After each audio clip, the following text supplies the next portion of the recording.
વિધાનસભા વિધાનસભા લોકસભા અને તાલુકા જિલ્લા પંચાયતમાં આ લોકો સફળ થયા. આવનારા દિવસમાં ટોટલી આખી ટ્રાઇબલ પટ્ટીમાં આ ઉદયની જેમ આ આદિવાસી એરિયાને કોતરી ખાશે.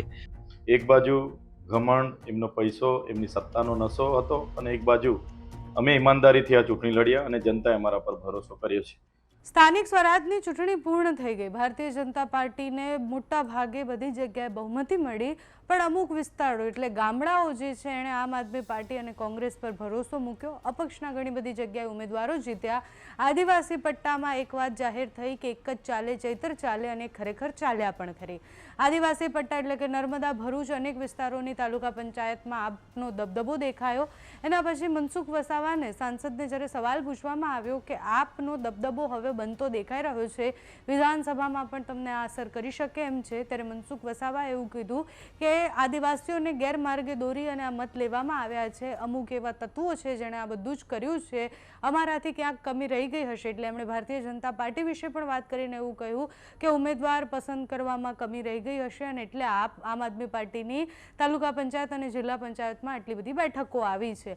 એના પછી ચૈતર વસાવાએ પણ આ વિષય પર નિવેદન આપ્યું અને મનસુખ વસાવાને જવાબ આપતા એવું કહ્યું કે અમે એકદમ ઈમાનદારીથી ચૂંટણી લડ્યા છીએ, અમે જનતાની વચ્ચે ગયા છીએ અને કામ કર્યા છીએ, એટલે અમે જીત્યા છીએ. બાકી અમે કોઈ જ ગેરમાર્ગે દોરવાના પ્રયાસ નથી કર્યા. ભારતીય જનતા પાર્ટી એ બધાને ગેરમાર્ગે દોરે છે. એટલે ફરી એકવાર આદિવાસી વિસ્તારમાં આમ આદમી પાર્ટીની જીત પછી મનસુખ વસાવા વર્સિસ ચૈતર વસાવાની લડાઈ શરૂ થઈ ગઈ છે. છેલ્લા કેટલાય સમયથી ચૈતર વસાવા એમ પણ લાફા કાંડને કારણે ખૂબ ચર્ચામાં પણ આવ્યા છે. હવે આગળ શું થાય છે કાંડમાં એ પણ જોવાનું રહ્યું, પણ અત્યારે તો મનસુખ વસાવાએ આમ આદમી પાર્ટી આદિવાસી વિસ્તારોમાં આટલી બેઠક લઈને આવી એના વિષય પર શું કહ્યું, એના જવાબમાં ચૈતર વસાવાએ શું કહ્યું તે સાંભળો. બધા જિલ્લા અમારી ગુમાવી પડી, તાલુકા પંચાયતો બધી ગુમાવી પડી. રાજપીપળા જેવા તાલુકાની અંદર આજે 4 સીટ આમ આદમી પાર્ટી લઈ જાય. છોટાઉદેપુર, નસવાડી, ઉમરપાડા વિસ્તારની અંદર આજે પગ પસેર આમ આદમી પાર્ટી કરે.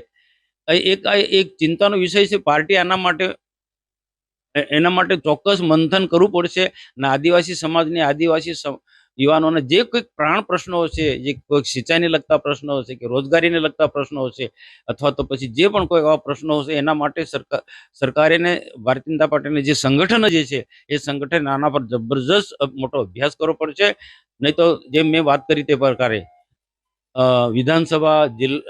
વિધાનસભા, લોકસભા અને તાલુકા જિલ્લા પંચાયતમાં આ લોકો સફળ થયા. આવનારા દિવસમાં ટોટલી આખી ટ્રાઇબલ પટ્ટીમાં આ ઉદયની જેમ આ આદિવાસી એરિયાને કોતરી ખાશે. તો આના માટે ચોક્કસ અમારે મંથન કરવું પડશે.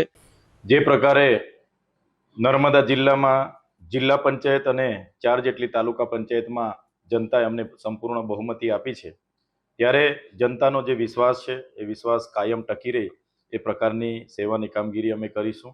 એક બાજુ ઘમંડ, એમનો પૈસો, એમની સત્તાનો નશો હતો, અને એક બાજુ અમે ઈમાનદારીથી આ ચૂંટણી લડ્યા અને જનતાએ અમારા પર ભરોસો કર્યો છે. એક બાજુ 100ના 7, 100ના વિકાસની વાતો થતી હતી, પણ જનતાએ જોયું કે 100નો 7 કરવામાં આવે છે, પણ વિકાસ એ ભાજપના નેતાઓના પોતાનો જ થાય છે, જેની સામે આ મતદાન થયું છે. અને એમાં અમને જે અમારા પર ભરોસો મૂક્યો છે, ત્યારે આવનારા દિવસોમાં અમે હર હંમેશ જનતાની વચ્ચે રહીશું. જનતાના તમામ પ્રકારના કામો હશે કે સુખ દુઃખમાં અમે તત્પર રહીને એમની સેવા કરીશું.